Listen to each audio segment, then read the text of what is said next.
Hi, everybody. Welcome to English Digest. I'm Tom. Hi, I'm Stephanie. And today we've got a sports unit for the month of June. We are talking about kind of an unusual sport. We're not going to talk about basketball or ice hockey or soccer or any of those common sports.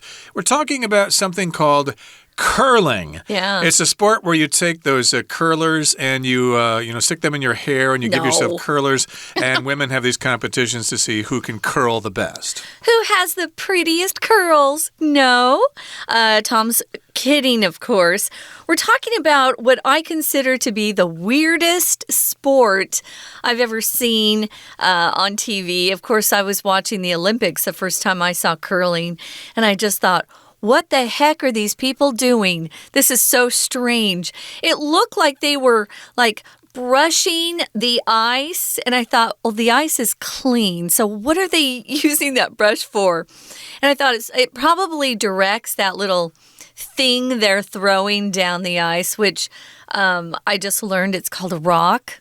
I learned a lot more about curling just preparing for this lesson, but yeah, I think it's the weirdest sport I've seen. Indeed, and of course you see this during the Winter Olympics. It's about the only time you see it, unless you're from northern countries like Canada or Finland, where they play it pretty much all the time during the winter. Yeah, because they have a lot of ice. They do indeed. We don't have so much ice here in Taiwan, and I don't think there's any way to substitute ice here, unless you play it in the Taipei Arena or someplace like that. But that's the sport we're talking about today, curling. It's the strategy of stones. Let's listen to the entire article read now from top to bottom. Here's a quick question. What's a Winter Olympic competition where you throw rocks at a house? If you answered curling, then bingo. You got it. The name curling comes from the way the rocks curl as they slide across the ice. It is a sport with two teams, each consisting of 4 players. These athletes have their own equipment, like brushes and shoes, specially designed for curling.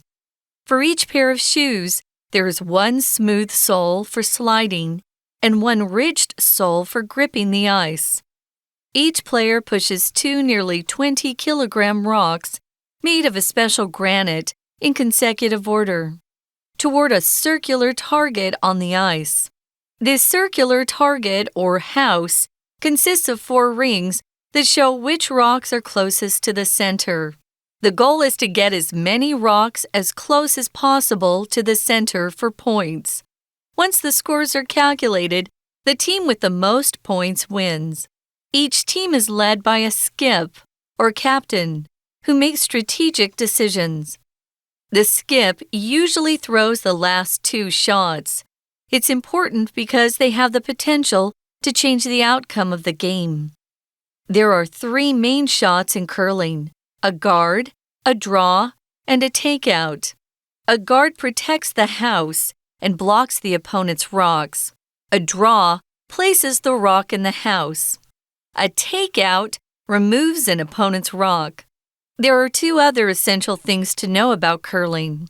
First, the instant the player pushes a rock, the other players on their team use their brushes to sweep in front of it. In this way, they can change the speed and direction of the rock. Second, yelling is used to communicate to the sweepers while the rock is moving. Ultimately, curling is about more than just strength. It takes the right strategy to win. Okay, it's time for us to discuss the contents of today's lesson. It's kind of unusual that we're talking about a winter sport during the summer, but it's kind of interesting to know about nevertheless. And of course, this is curling, and we're talking about using the strategy of stones. Okay, strategy, of course, is an overall plan you have to win a game. Of course, if you're trying to play chess or some game like that, you need to have some sort of strategy, an overall plan about how you're going to go about the game and how you're going to win it. In this particular case, we've got actual symmetrical stones. They're not random stones. I think they're officially sized objects that are called stones. And they're really heavy, actually. They're very heavy indeed. So we begin the article with a question. Here's a quick question. What's a Winter Olympic competition where you throw rocks at a house? Interesting. Yeah, when would you throw rocks at somebody's house here? We're talking about a competition, and that just refers to some kind of sports contest. It could be a speech competition. It could be any kind of competition in which people are competing against each other to win or to get second place or third place or whatever. Yeah, we have different names for different types of competitions. For example, if you're spelling words, we have something called the spelling bee in America, where kids get up in front of a microphone and spell different words, and the last person standing who spells the last word correctly wins the spelling bee. So we can compete in different types of fields or industries. You can have a competition just among your friends. But this is an official Olympic competition where we have really serious athletes who train their whole lives, at least as they get older. Some of these sports aren't as difficult, say, as gymnastics, but they train for many years to compete at a very high level. And these are no different from other athletes in the Olympics. They train for a long time. But like we said, it's very different because they're actually throwing rocks at a house. It's not what you think, though. If you answered the question that we're giving you in the first sentence and said, oh, it's curling. Curling does this, then bingo, you got it. The name curling comes from the way the rocks curl as they slide across the ice. So here we've got the word curl. It can be both a noun and a verb. In this particular case, we're using it as a verb. That just means to move in a line that's kind of like a semicircle, maybe a half circle or something like that. Like I said at the beginning of the program, lots of people use curling irons to curl their hair to make their hair kind of round. Yep. You can have curly hair. That's what we would call hair that has curls in it, curly hair, or straight hair. The way these big rocks, that's what they call them, move, they're kind of rotating in different directions based on how they're thrown or how that person slides it into the area where they then brush in front of the rock. So curl, yeah, you can curl up on the sofa and read a book, just meaning you bend your body into a kind of a circular shape, a spiral shape. You might curl up with a good book when it's rainy outside and just enjoy your afternoon that way.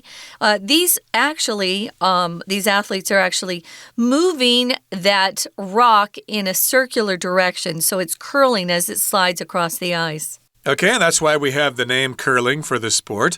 And let's talk about the particulars of the sport. It is a sport with two teams competing against each other, and each team is consisting of 4 players. So you've got 4 players competing against another 4 players. So during a match, you've got 8 players. And these athletes have their own equipment, like brushes and shoes, specially designed for curling. So like in a lot of sports, you need to have some special kind of equipment. If you play baseball, for example, you need to have a mitt or a glove. You need to have a bat. Maybe you need a batting helmet, batting gloves, and stuff like that. That is an example, or those are an example of equipment. And equipment, of course, is non-count. And the equipment includes brushes and shoes. Okay, so a brush is kind of like a broom that they're using to sweep the ice. And then we've got shoes. Of course, lots of sports require special kinds of shoes, but these shoes are specially designed for curling. You can't really use them in any other sports, nor can you use, say, basketball shoes to play curling. They just won't work. That's right. So what's different about these shoes? Well, they've got 2 pairs of shoes. They're different. So for each pair, there is one smooth sole for sliding and one ridged sole for gripping the ice. As you know, ice is very slick, very slippery, you could say. So if you've got shoes where the bottom of the shoe is very smooth, we're talking about how that sole is very smooth.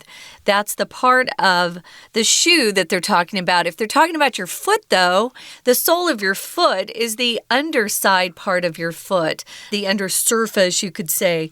So we've got two pairs of shoes. So one has a smooth sole. Those would be very dangerous shoes if you were in a very slippery area.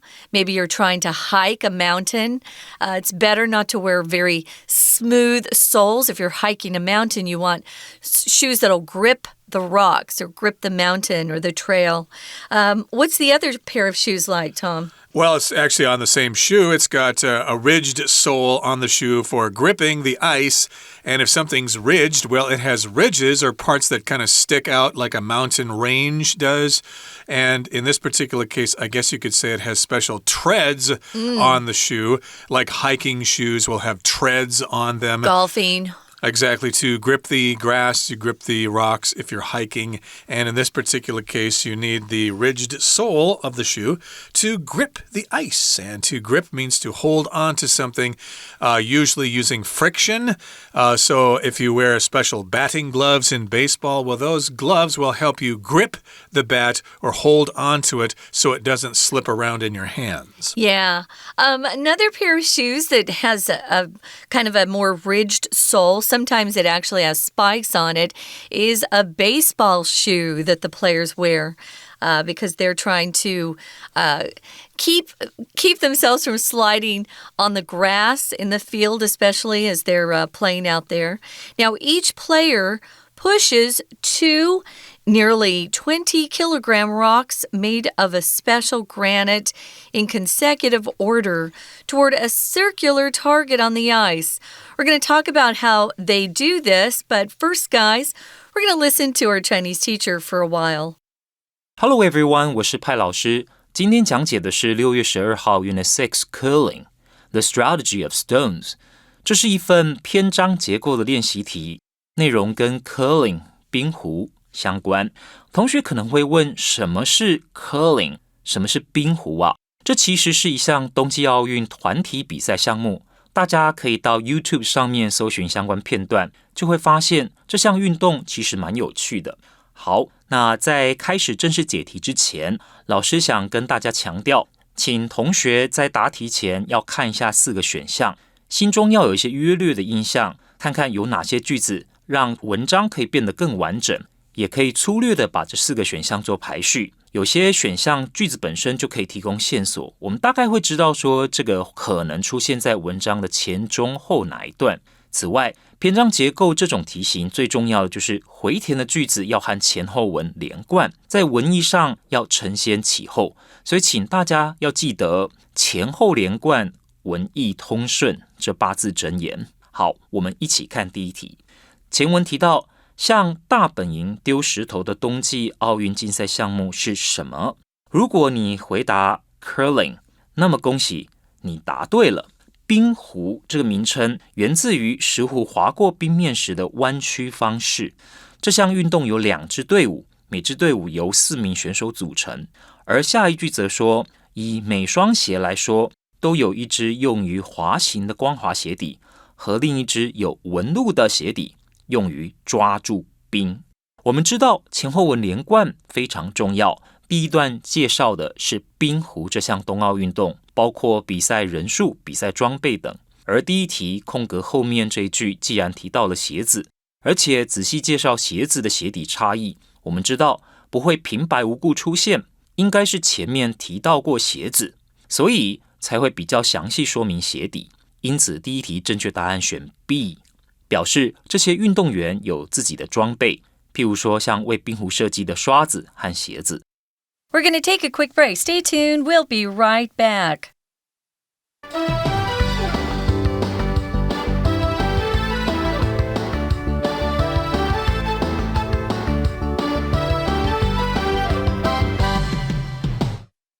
Okay, to continue our lesson, of course, we're talking about how this game is played. Each player will push a nearly 20-kilogram rock, and that rock will be made of a special kind of granite, which is a kind of stone, I think it's 花岗石 in Chinese, granite. And they'll do this in consecutive order. So you've got 4 players, the first player, the second player, the third player, the fourth player. They will play one after each other. They each have a order. turn, right? They each take a turn. Just like on a baseball team, they have a batting order. Right. And so here they have a consecutive order. They don't change it. And then they push that special rock toward a circular target on the ice. Okay, this kind of reminds me of shuffleboard, but we won't get into that right away. You're trying to move something toward a target. You don't want to go too far. You don't want to be too short of it. You want to be as close to the target as possible. Yeah, it takes a lot of skill, and you never know how the ice is going to react. I mean, that's kind of the unknown in this whole game is how the brushing and your shoes are going to be reacting to the ice. So each player pushes 2 nearly 20-kilogram rocks. For people out there that think more in pounds, that's 44 pounds that they're pushing of this special granite in consecutive order. We use this consecutive order in different things that we do. It could be a sport, or maybe your teacher wants you to give a presentation in a particular order, and you go one after the other. That's consecutive. Now, here the circular target is called a house. Is it a real house? No. That's why you see those quotation marks around the word house. That's what they've named this kind of bullseye on the ice. Kind of looks like a bullseye to me. Has different rings around it. And you want to get right there in the center if you want to score the most points. So this house consists of those 4 rings that show which rocks are closest to the center. What's the goal? Well, the goal is to get as many of those rocks, those really heavy things that they're pushing on the ice and then helping to glide or guide them to the right place. They're trying to get as many of these rocks as close as possible to the center because the closer they get, the more points they score. And as most of these competitions where you're playing a game, the score counts. Who gets the most points is how you win. So once the scores are calculated, at the end of the game, the team with the most points, of course, wins. Okay, so there you have it, throwing rocks at a house. You've got those rocks made out of granite, and you throw them across the ice toward the house in order to get to the middle of the target there to get more points. Now, moving on to the next paragraph here, it says, each team is led by a skip or captain who makes strategic decisions. So that's the leader of each team. He is referred to as the skip. That could be short for skipper. Yeah. As in the Navy or people who sail boats, we have the skipper of That's the boat. That's what I thought. And, of course, this person needs to make the decisions that are strategic. We did talk about the word strategy, which is an overall plan. So this is the adjective form of it. It's talking about just having those plans. And indeed, if you want to invest in the stock market, you need to have some strategic plans for doing so. That's right. So beyond the military and government, you could use it in business. What's your marketing strategy for this? We want to be strategic about how we sell our product in the market. So one of these guys, who is the skip or the captain, he's in charge. And the captain or the skip usually goes last as well. That is the person who makes strategic decisions. Now, according to a video I watched about how to curl, or the game of curling is played, only the skip can yell at the other players, and they're the ones who are yelling out directions or strategic moves as they go along in this game. The skip usually throws the last 2 shots, which makes sense. It probably means the skip is better at this game. They've got more experience. Usually the captain is somebody that the other players want to follow because they respect that person's skills. So it sounds like that's true in the game of curling, too. It's important because they have the potential to change the outcome or the result of the game. You want to listen to your skip. There are 3 main shots in curling, and they're called the guard. What's the guard do? The guard protects the house. Then you've got the draw. The draw is the one that is the purpose of the draw is to get as close to the middle of the house as possible. And then the takeout, if you take somebody out in war or in a game, it means you get rid of them. You eliminate your opponent, and that's what this does too. It removes an opponent's rock. It kind of hits it, and then the opponent's rock shoots away from the house. Right, so the draw is going for the points. The guard wants to protect that rock once it's in some place to get points. And then if you want to knock your opponent's rock out of a scoring position, then that shot would be called the takeout. And that's what the takeout does. It removes an opponent's rock. So there's, of course, lots of strategy involved with this. And here in the next paragraph, it says, there are two other essential things to know about curling. If something's essential, it's very, very important. We already told you about the members of the team, and we talked about the equipment they use, and we talked about the different sorts of shots that they use. But there are two other important or essential things that you need to know about curling. And first of these two things, the instant the player pushes a rock, the other players on their team use their brushes to sweep in front of it. You may have seen this on TV when somebody pushes the rock across the ice, then the other members of the team start sweeping in front of that rock, I guess to help it move in a certain way. That's right. So these are really important parts of the game. So you've got them actually initially pushing that rock, so it gets it going. Then you've got other players on the team who are trying to direct the motion of it, the direction, the rotation of the rock. Now, it says here, the instant the player pushes a rock, that's when it initially leaves somebody's hand. The instant that happens, the other players start using their brushes to direct the motion or the rotation of the rock. Now, we've got this phrase here, the instant something happens. That just means as soon as this happens and something else follows. The instant your dad gets home, you kids do exactly what he says. The instant you finish your homework, you can go play video games.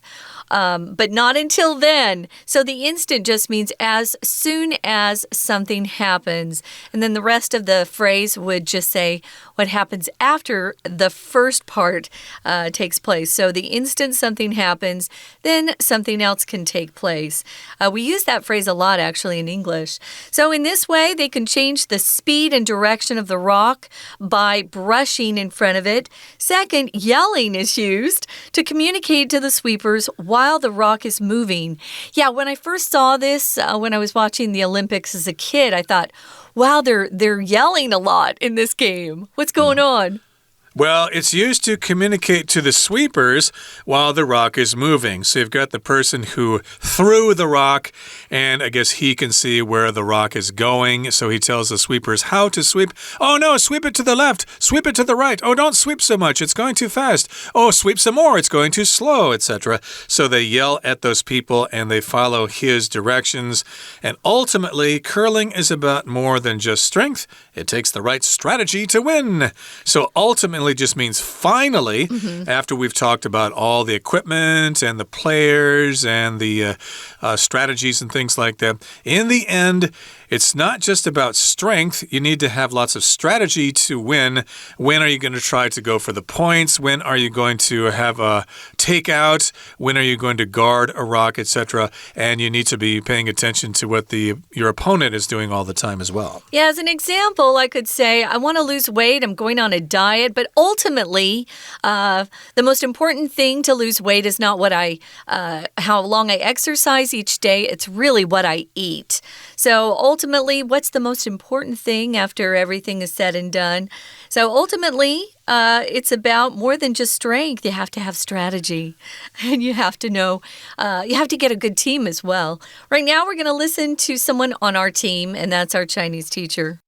接着请看第二题。前文提到，每位选手依序将2颗由特殊花岗岩制成、将近20公斤重的石斛推向冰面上一个圆形的目标。